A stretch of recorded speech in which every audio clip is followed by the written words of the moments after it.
So you know the deal, it's buckle up. We just chat about anything and everything, and I get to be free. That's so cool. Mafi, like seriously, there's no roadmap. I even wore sweatpants. Sweet. I'm so happy. That's it's good. like the best interview of my life. Already. She said that already, and we haven't even started yet.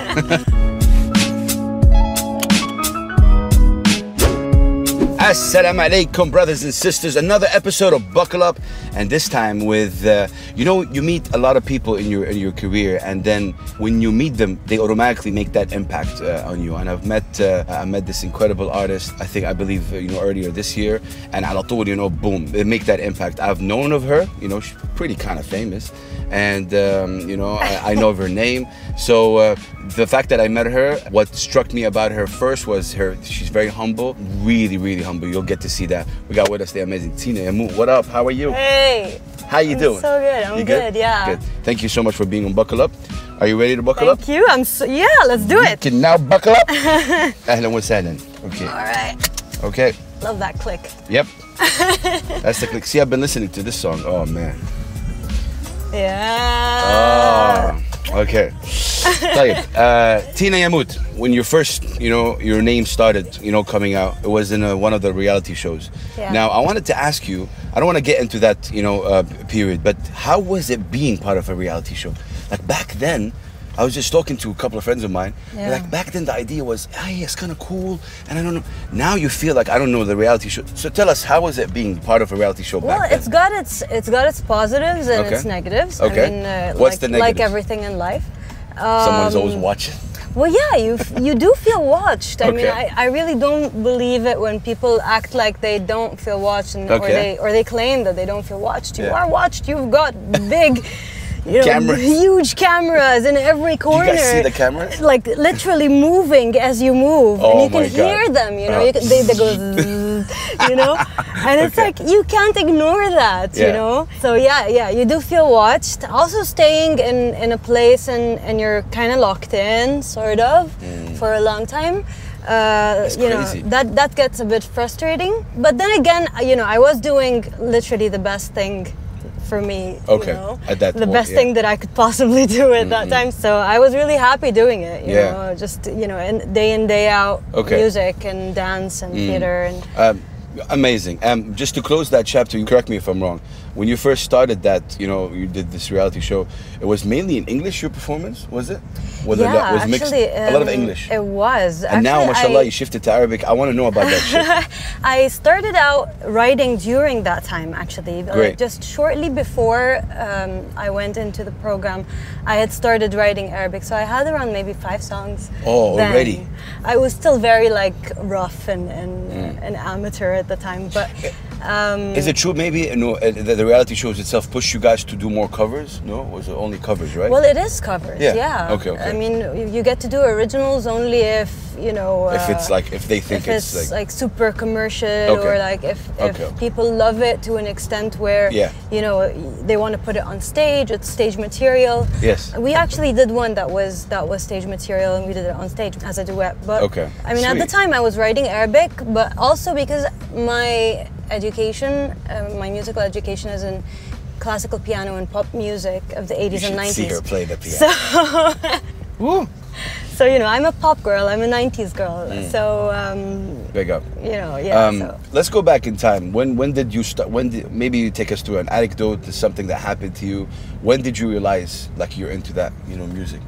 Like the young Tina. That goes back to... Still young, but I'm like, just saying, way really back in the day. Way back to childhood. Oh man, you know, I'm just aging women. You don't even get there.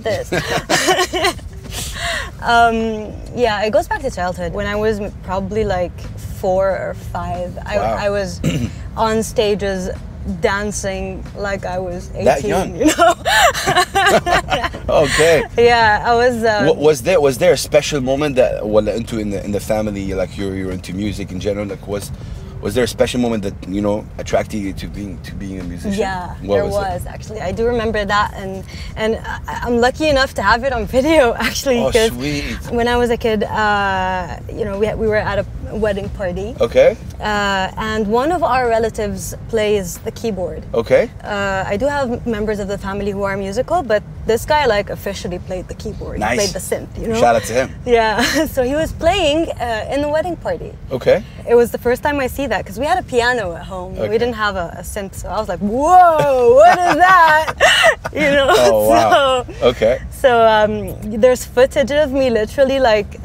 I was sitting right in front of him and literally like my head was right over the buttons trying to figure out how that works. How old were you at that point? I think I was like 4 or 5. Wow. Yeah. I was fascinated then. And right after that I was like, I wanted that's to do that. That's it. It's music. I went during that same party actually. Okay. It was the engagement party of my uncle. Okay. And there's footage of me actually coming into the middle of the dance floor and pushing everybody out of the dance floor, literally. Wow. I was like, it's my turn now, and I'm Tina. like, Oh, no. you know? Okay. Oh man. It is ridiculously funny. It's so funny. I can't wait to share it actually with everybody. Man, that's incredible. I look so arrogant. No, but I mean, what, you were 4 and you, yeah. Oh wow. Just wanted the spotlight. Yeah. So that shift from English to Arabic now, mashallah, you really the songs that you're releasing now, I feel they're very, mashallah, very personal, if I may say. حتى ممنوع. Tell us about ممنوع. Yeah. I really like the lyric of that song, and when you really hear it. Yeah. There is a lot of things like hidden there, and you're like. I love hearing that song. Actually, I hear it in layers, so sometimes I take off the vocals and I just listen to the music. My songs are all personal. Mamnoor is very close to my heart, and that's why I decided to release it first. Although most artists would release an upbeat, commercial pop song. Yeah, I've had this conversation with a couple of people about you, and we said the same thing. Like it's, when you come back, when you shoot that song, you're right. Yeah. What made you decide to First release of all, it? that song defines me as an artist very much. Nice. So because it really merges the styles that I have within me, the genres that I have within me. If you've seen basically like how this has evolved, it's very difficult for me to answer what genre I belong to. Oh my God. So again, like it's very you can't. Yeah. I mean, I think pop. It's one orchestra, of the. You're one of the few again that people are doing. You're Arab. You're mixing pop with some Arabic instrument. Yeah. A lot of fusion right there. Yeah. But even when you're performing, it's different than anything I've seen. The thing is, like people usually, categorize it as fusion, but I don't like the word fusion because a fusion is like fusing different genres and then something is coming out like a plus. And this is not. This plus this. But this is actually written this way. Wow. So it's not like I thought, okay, I want to join this with that. Sorry to interrupt you. I really need to say this. Whoever follows you on Instagram and maybe sometimes on YouTube, you take pride in also documenting how this it's so important. The result it came out. It's not so a lot of important. artists do that. And I've seen like sometimes you release behind the scenes of how this is done. Yeah. Even a simple song. Yeah. Why is that important to you? Oh, it's incredibly important because there is so much blood, sweat, and tears that goes into that we don't creating. See it. We just see the song. Yeah, you just 3 minute song. 3 minutes, and you're like, oh, it's good. It's not. Oh my God! Know? Yeah. I don't like it. Love it. Do you hate that about the music profession? Okay, it's 3 minute song. In this case, it's 4 minutes and 20 seconds. Mamnoor. And the fact of the matter that we as people, we listen to a product that's 4 minutes that took you a lot of time to come up with, and then someone would say, I don't like it. If that ends up happening, that's actually a big bummer. And the decision of liking it or not liking it in 4 minutes, and it took you so much time to do. I mean, I don't hate it because I find it a challenge, especially within the Arabic industry, because what I'm doing is very different. So it's getting a lot of attraction. Attraction, iqbal. I mean, like a lot of people are accepting it, and I think you're really smart here. Let me just say that, like really on the record, the fact that you're doing it in Arabic is making everyone. We're an Arab nation, like Arab world, right? The fact that you're doing it in Arabic is getting a lot of people also accepting it. Okay, it could be different, but it's accepting because بتغني عربي. So like you're singing in Arabic. A lot of people ask me like. There's a lot of Arab musicians that sing in English. Now, okay, that's fine because their message is also they want to get the West to get them. So with you, where do you stand in that debate? I actually in my whole career, I insisted on staying with Arabic. Yes. I love the language, although I don't speak a lot in my daily life. We speak English most of the time, but when it comes to writing, I find it so beautiful. It's so poetic. Yes. There's so much potential in it, untouched potential in it, and especially in colloquial Arabic. It's very underestimated. You know what I like about you though? I like that you're making Shwaya Arabic look cool again. That is exactly what I'm trying to do. No, it's really important. Now, it's in the steps of that, which I like. Yeah. We look at the Taylor Swifts, the Nicki Minaj. Oh, yeah, that's so cool. Okay, great. But we got our own pop people too. We're that language is cool. Exactly. So is that part of your, That is you're on point. Actually, this is what happened. I used to teach for a long time. I know, yeah, you like teaching. I taught performing arts for a while. Nice. And so while I was doing that, it was part of the program for the kids, actually. Okay. To learn to identify an issue, a problem in the culture, and try to solve it through the arts. What? That was for kids? Yeah. It was interdisciplinary and very artsy and creative. Yeah, Sheikh, I need to be in that class. It was super fun. Okay, wow. So actually, while doing that, while teaching, I realized that I wanted to do that myself. And so, yeah. Love that. No, seriously, I love that. I mean, it's incredible how you're doing it. I want to put you on the spot, with the Mamnoor. Yeah. What is it that man, we'll listen to it a little bit, but now when I just feel like you just want to finish the track. Yeah. What I'm trying to say is that when I listen to it more than once, every time I get a different vibe. Sometimes when I really focus on the lyrics, like this girl is really trying to say something. What is it that you're really trying to say in this one? Something that you haven't said in interviews, something that, what's the song about? Because I've heard you say that Mamnoor talks about, I don't know, it's a relationship, it's something about women empowerment. So what is it? No, it's simply the girl trying to challenge herself. Okay. In that song, I'm trying to challenge myself to stop thinking in a certain way and to stop feeling in a certain way. What inspired you to do that? I get inspiration from many places, but mostly from my life, from my own life. Okay. I do get it also from people I meet and so forth, things that I relate with and I feel empathetic towards. Okay. I'm a very giving kind of person. That shows. So that shows. I felt the same. I mean, this is the second time we officially meet, and I feel already. Like I said, it's you're working closely with Bailouni. Shout out to Bailouni. Shout out to Bailouni. How has it been working with Rayan? Oh my God, Rayan is on another level. How'd you guys meet? First of all, how was that? We met through a common friend, Richard Hussein. Okay. Shout out to him. Oh, Richard. Yeah. Oh yeah, of course. Shout out Richard.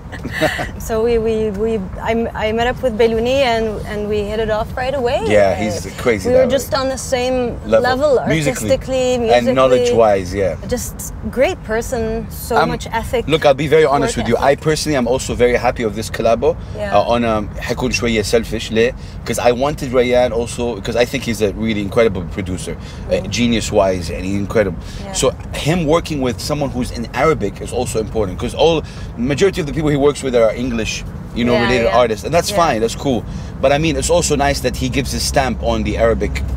This was really cool. Actually, it's a story because when I first came into Rayan, I was like, I wanna make music and it's Arabic. Yeah. He was sort of looking at me like, I don't do Arabic.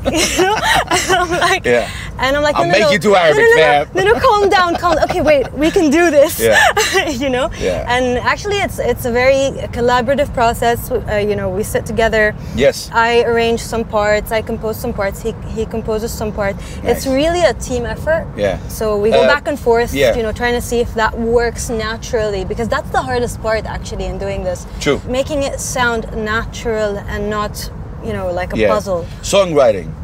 Yeah. How important is that too? You guys write both songs together, or it's only you? No, the songwriting is me. Strictly. Yeah. Sweet. Yeah, so far. Wow. I mean, I'd love to try something new. Man, Tell us about the new song, Ra'isni. Ra'isni is... Because it's, I'll be very honest with you, it's also a song that is growing on me personally. Yeah. And when you released the video, the growing jumped. Really? Big Why time. is that? Ma'arif. So I'm listening to it, it's cool, I like the vibe, but then you released the video, you went from like to love. Why do you think that is? It's kind of weird, right? Like it's kind of it's like, you know, you're listening, because again I'm not used to, especially in the middle when you really went اللي فيها Arabic style. I don't know what it is that you call it. Like you feel like you kind of wait for it to come in. Yeah. This song was actually a journey also. We had to really break it down and build it up to create this kind of hype in it. It's got this reggaeton Afrobeat with Sharqi Maqsoom, like two very strong percussive, you know, percussive genres. Sorry, this is the part I like. Yeah. When you slow it down here, and then I think after this verse, what's that? Hey! And I was like, oh, you know. And so the video, and again, Tina goes back to, look, I'm pretty serious when it comes to music, meaning I like mind elevation lyrics, especially with hip hop and all that. But I do believe our young sisters are exposed to music that is meaningless, shwaya. You know, that's a fact. Yeah. Like, you know, if you hear this pop music right now, mafi lyrics, man, there's no, you know. That's so right. okay, if you want to be cool, why not be cool with someone from our region? Yeah. Because when you were dancing, the way you were, like the whole video, it's so cool. It's like, oh, she's Arab, she's from Lebanon, man. Like, she's dope. You know? Actually, it was really an important part because although the song has a concept, because it's about connection with a dancing partner. Yes. But also in the music video, several things were important to me. First of all, I don't like just making a music video just for the sake of it being pretty, or, you know, I like to have a concept. Cool. I like to have a theme coming out, a lesson learned inside the video. ما كان قصدي. Yeah, look at Kana Asdi, for example. Like that's full-blown concept. How long did it take you to do that? That was actually the shortest video I've done. Oh man, but the concept is strong as well. Yeah. The concept is it was really important to me, this one, because I do feel like the lyrics I write are part of me. You know, they're part of who I am. So that was important to me to like print out those lyrics there, because really you feel them. They're an expression of who you are, and an expression of who you are as an artist and as a person. Can I talk to you about something? I don't know if you want to talk about it or not. Just buckle up. I'm all free. No, today. I mean a couple of things I really want to talk to you about. I mean, growing up, you know, Ziad Rihbani for me was man, like, you know. I just can't believe that I'm sitting with someone that knows Ziad. I mean, I've never met someone that knows. So, like, you know, how is it, like, that guy is a genius, He's you know? a genius. Yeah, that's for sure. You know, obviously he's done a lot for the music in general, but how has it been, because you worked with him? Like, how do you sum up? Crazy beautiful. Crazy beautiful, okay, I like that. I mean, I wouldn't even imagine any other thing. Yeah. صراحة. It's honestly, I worked with him for a long time. I was sort of his right hand for a while. He somehow tried to also push you up, right? Yeah, I mean, actually, the thing is, it's been a journey, because for many years I was told by many people that, you know, my music is, you know, not commercial, or actually. So it took me time. I really fought for what I wanted. You know, I really fought for what I believed in this music. So Ziad was one of the first people that went, "This is timeless." Oh. He was actually the, look, goosebumps. Look. Yeah. It was really like a moment for me, because I was playing. But that's incredible coming in from him. On the piano, Man. It was just piano and vocals, literally nothing. Which he would love. Because here you're hearing like a full production. So when you hear them on the piano, you know, stripped down, it's really different. And which may I say, I've heard you were in Arabia recently, and I kind of really also vibe to that. Yeah, I like that. I do plan but to do for that me, and personally, it's like, that's connection.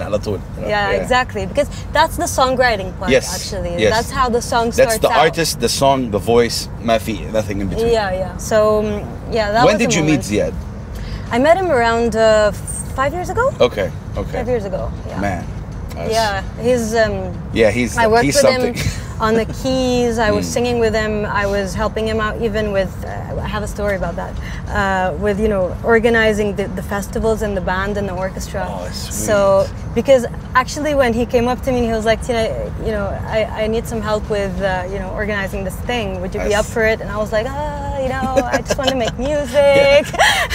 Oh man. And he was like, "Listen, do you want to make your music or not?" I'm like, "Yes." He's like, well, if you're going to be on these stages and in these festivals, you're going to need to know what to do. I'm like, all right, I'll do it. Yeah, wow, but I still can't believe it. I think I had to, even for me, because I'm a fan of his music and he's, you know. Okay, my second question is, Tina, what kind of criticism, if you faced any, really affected you? When I say that, meaning, you know, we all face criticism, and sometimes that human nature, and I don't know if you agree, we tend to look at criticism and we give it much more than getting a salute. يعني مثلا واحد يقول لك, oh great, you did great, you take it, oh thank you, but when someone gives you a criticism, you focus more about it. And funny enough, these days criticism gets more. I mean, it's actually good that you're getting criticism these days. Funny enough. Okay. So, but yeah. Was there a special thing that really? Because I've just recently met you, and you seem like a very strong, opinionated woman, which is very important. Yet you're humble. How do you tackle those, you know, issues? You know, every person, especially when they're doing something this different, you know, is facing several obstacles throughout the way, and several self-doubts throughout the way. You know, to this day, I mean, for me, I was saying this yesterday on an interview. I was saying I need to reach as many people as possible to see if this is successful or not. That's something for me as an artist. And for me as a you know, person making money out of their art, needs to know, you know. So how are you able to know that? And that's very interesting what you're saying. But how are you able to know that? And you got to keep working until you reach a certain, like, until you get more reach and more followers, and you know, your whole, you know, network grows. But what does your fans mean to you? You got fans. You got fans that everything. Yeah. Everything. Listen, I love to have as much time as possible with my fans. Some of my fans have become my friends, actually. Nice. And, oh wow, really? That's amazing. Yeah, it's really crazy. Some people have been with me for this entire time since I was in the program till now. So imagine I don't be friends with them, you know, like that's just ridiculous. So yeah, mashallah, you know, they give me feedback. I ask for feedback all the time. You know, that's the thing actually that probably, you know, I'm affected by the comments that make sense. Okay. The critical comments that make sense, that actually they do have a point. Okay. And I do make it a point to say that, yes, I agree with you. You have a point in that. Probably I could have done that better, you know, because that's part of growing as an artist. Yeah. So you don't get to, the thing is that we are spending most of our time writing or producing or, you know, doing all this marketing that comes after. So we don't get the time to see everything. Especially you're independent, right? Yeah. You're an independent artist. An independent artist. So we don't get the time to see everything, to watch everything. If you got approached to be signed? If I do find a record label that I mean shares, you know, to a certain extent some part of my vision, yeah, for sure. Yeah, why not? Wow. If we open the MP3 player for Tina, what would we find? Oh like my what kind of music? You'd find literally like what? Everything. Classical music? Nah. Yeah. You'd find everything. Okay. Well, give us a few names, because I like to get inside. We're talking from like rock ballads to, you know, Beethoven. So wow. You'd find literally everything, because there are certain elements I like about different songs. Okay. That's how my brain functions. You like hip-hop? When I write music? I'm in love with what kind of? I'm more of a actually old school hip hop. Okay, as well. That's sweet. So you know, the new ones I do listen sometimes, but I do find a lot of them similar.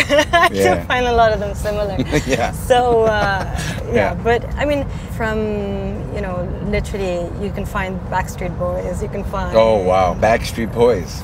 Yeah.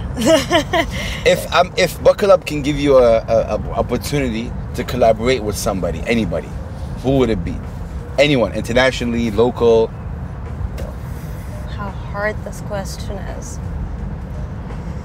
When I say collaborate, I would say, are you into collaborating? Like, would you like to collaborate? Of course. I'm I love working with people. Okay. I find that you connect with artists. You connect sort of with a part of yourself also. Yes. And I think you challenge yourself also. as well. You challenge yourself. Because it's different vibe. Yeah. You know, so it pushes you. So it's very important. I'm still not forgetting the question. Yeah, no.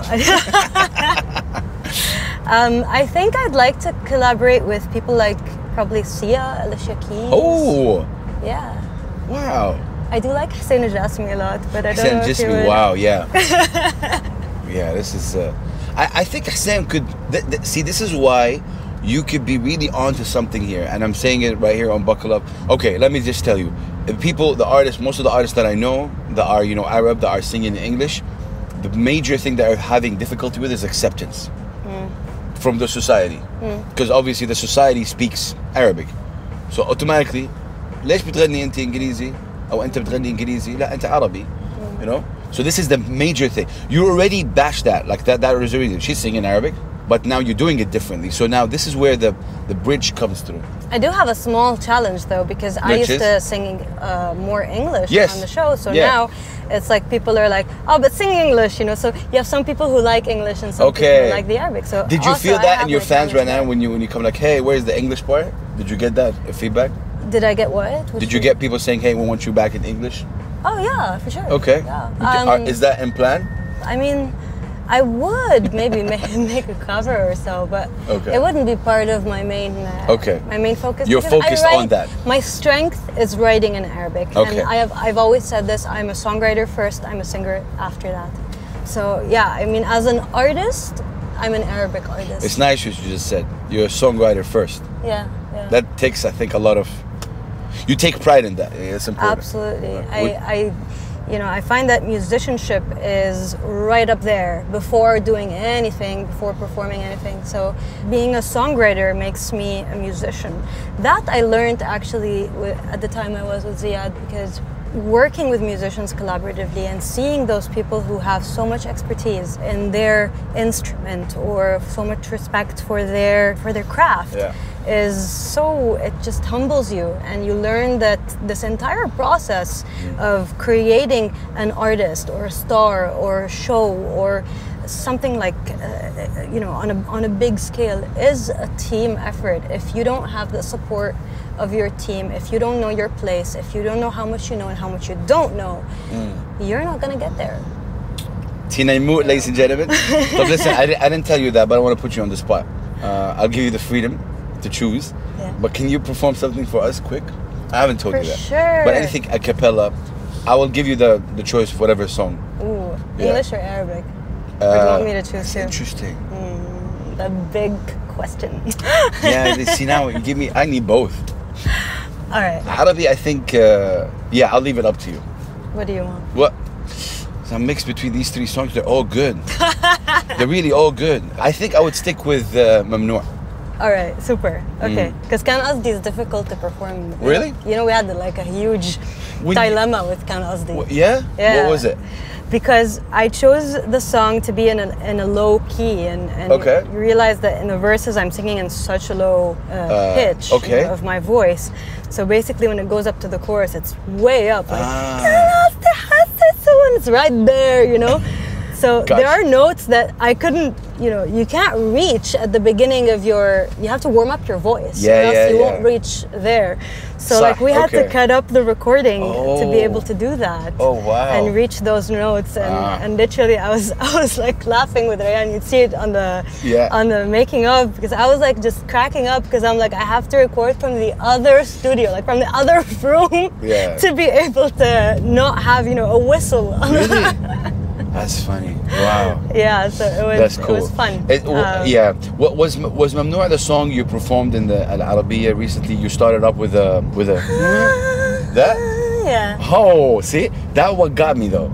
I'm like, I'm listening to you, and I'm like, you did that, and then you start singing Arabic? I took it from the bridge. So I started from the bridge, the opposite. Okay, let's hear that. I mean, I was thinking, I'm like, I wish I had one of that little keyboard, that, what's his name, the Coldplay. Oh, Chris Martin. Yeah. He has a little keyboard that's so cute, and it's on battery, and I was like, I wish I had one that would like play and sing. Okay. But yeah. When's your birthday? There's no keyboard. Let's pretend there's a keyboard. Go ahead.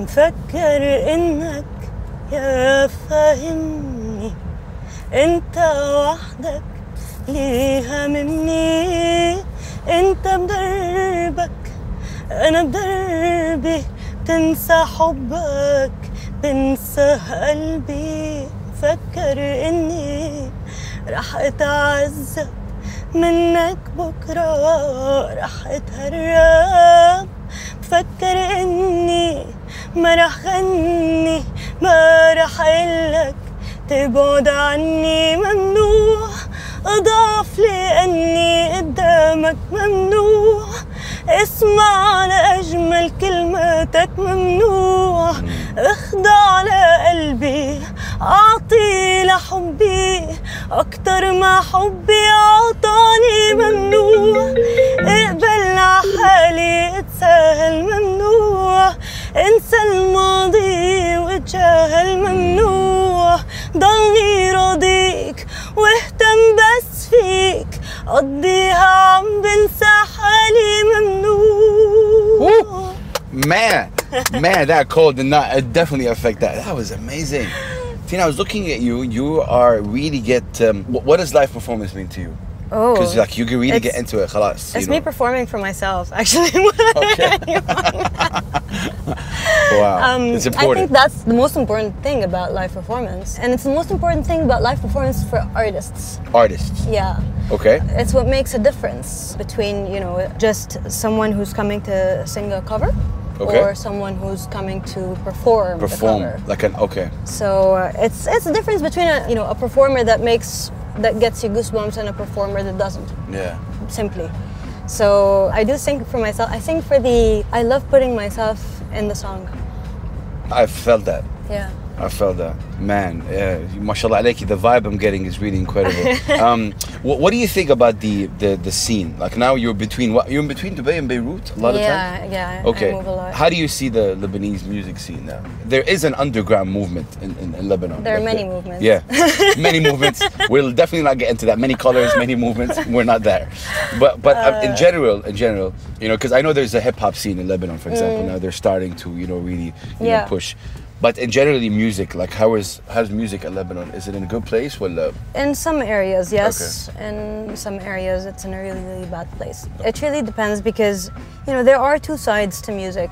There is the commercial sort of entertainment side, and then there's the music, side. And that music side goes from commercial to underground.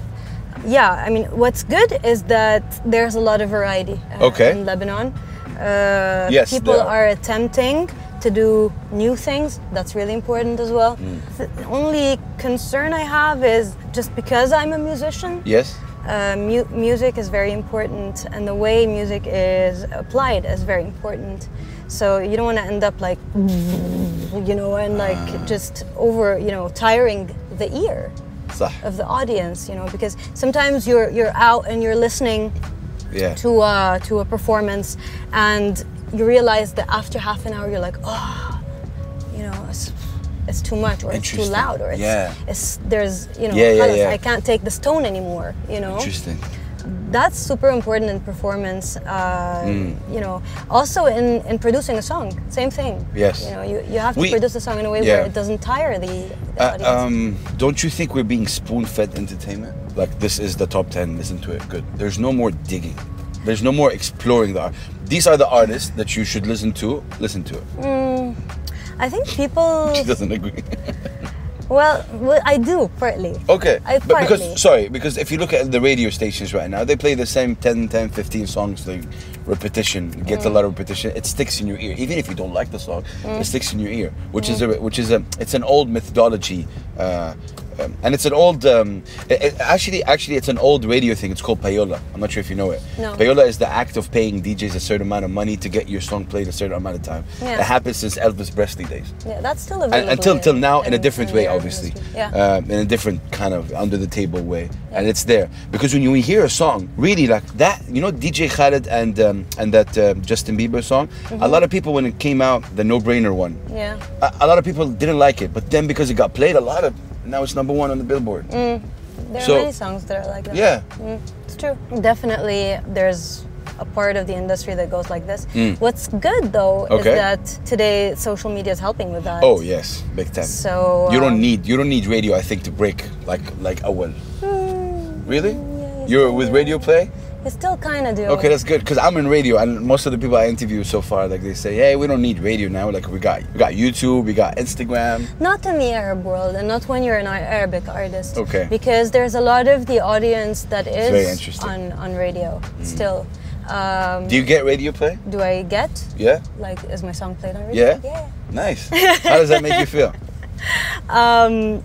It's amazing. It's a different feeling, that when you're like cruising in the car, someone sends you a message, hey, it's crazy. Yeah, I always repost those on social media because it's always a surprise. I'm always like, they sent me the other day that it was being played in Amman, and I had no idea, and I was like, whoa!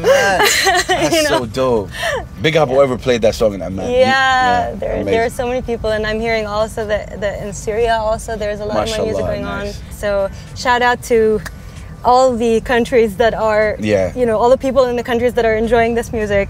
Big up. And so it's really a nice surprise. But Sweet. I think I was talking about like what's the best thing for me. It's the best when I see someone singing one of my songs. Oh, wow. That's, for me, it's like, khalas. It's the like, ultimate. I'm just like, oh, okay, I did. It doesn't matter how they sing it, as long as they sing it. I can attempt anyone say it just feels weird because I don't know, when I write them, I even when I refer to my songs, I refer to them in third person. So I'm like, how? So I'm like she is talking about. Oh, that's funny. That's funny. She is talking about how she feels, and then my friends are like, Tina, you wrote it, and I'm like, but I'm talking about a character. Wow. Man. So when someone sings it, it's like they're actually singing something I wrote, and I'm like, whoa, she's such a great writer. Man, Tina Yamout, ladies and gentlemen, incredible. I love the vibe, and I really wish you all the best, Tina. You're someone who's really incredible. Thank you. Any last words you'd like to say to buckle up? First of all, I'm so happy I was on here. This is super. Do you feel pressure with the cameras? No, not at all. They're so cute and colorful. Shout out to Azarel for that. So yeah, I'm so happy to be here. First of all, I'm so happy to have an interview in English, so I was able to flow with it. Yeah. Most of the time, I get stuck on a couple of words. Yeah. So no, I mean that's important too. I mean, I think it's important to have the bridge. A lot of people that don't speak Arabic will also get to know you, and will have, inshallah. So what's new for Tina right now? What are you working on? Several things. Nice. I've got one song coming out before the end of the year. Okay. With a music video. Okay. It's a nice Tell winter us song. something about it. It's a nice winter song. Shall I say the name? Up to you. Bear in mind that this might be out in the next 10, 14 days, so put that in mind. 10, 14 days. Yeah. All right. So that'll Say be the good. name. That'll be good promotion. Yeah. It's called Ilt Ismi. Ilt Ismi? Ilt Ismi, yeah. Ilt Ismi. Ilt Ismi. Said my name. You said my name. Ooh. Ooh, yeah. Okay. Relationship song? Or? So it is a relationship. Most of my songs are relationship songs. Ooh, I like the name. Yeah. Is it more of it's a romantic, like you're in love at that point? Well, I don't have to say everything, do I? No. I'm just trying to get some... it's a nice romantic song for the winter. Sweet. And you have a music video also planned for that? Yeah, there's a music video coming out, and is the song done, or it's? The song is done now. It's in the process of having the strings recorded. Okay. So yeah. Nice.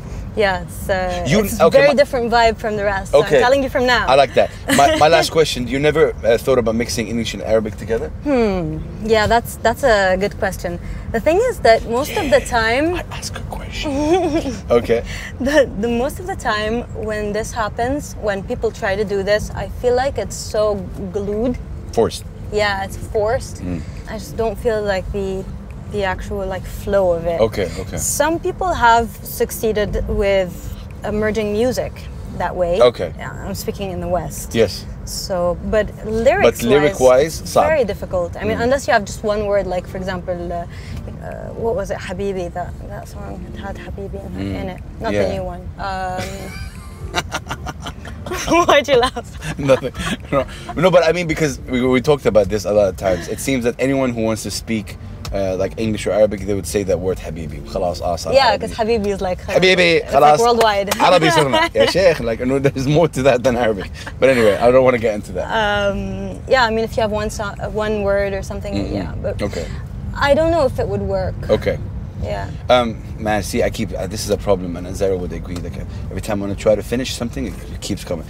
Streaming services. I see you a lot, like on streaming services, which is amazing. I know YouTube, you're on there as well, but streaming and like like the Anghami's, the Spotify's, the iTunes, which is great. How important is that? Are you getting feedback? I mean, in the Arab world, when it comes to Arabic music, I'm saying, you see Anghami getting more streaming than the others. Yeah. But I do find that it's important to be everywhere. Because you never know where. Yeah. So actually, that's something that I wanted to say to everybody. There's another version of Kan Azdi coming out. What? Yeah, that's an exclusive. Oh, when is that coming out? That's coming out probably either December or January. Okay. So yeah, I love I'm that. really excited for that. Okay. No, okay, I'm not gonna say anything. No, tell us quickly. 3 seconds of it. It's the same lyrics, same melody. Everything is the same except obviously the music. Arrangement is different. The arrangement is different. It's got a completely different vibe. Yeah, salam. Let me know what you think and which one you like more. I'm sure most of you are going to be like, oh, but I like the original because you heard the original first anyway. Oh man. Okay. But yeah, the original is extremely beautiful. Nice. But this one has a different vibe.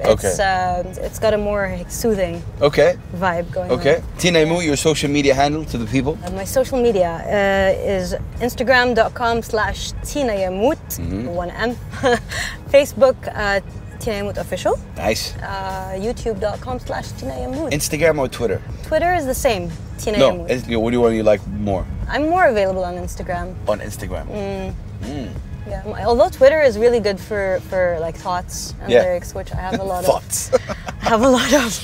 But, Tina Yamout, blessings always to have you. It's so great to be here. Shout out to Tina Yamout, ladies and gentlemen. Please here. support this amazing sister. She's really incredible. I think what she's doing is really kind of unique. And whether you like it or no, I think it's also a duty for you to listen and give it a chance to listen. To the fans out there, to the fans of Tina Yamout, keep pushing her because she needs that push. And peace and love, Tina Yamout. Good luck to you. Thank you very much. Thank you. I really hope you like them, guys. Let me know what you think. Sure. See you. Peace and love, guys. Like, subscribe, all that good stuff. Shut up. Salam, Tina. Bye.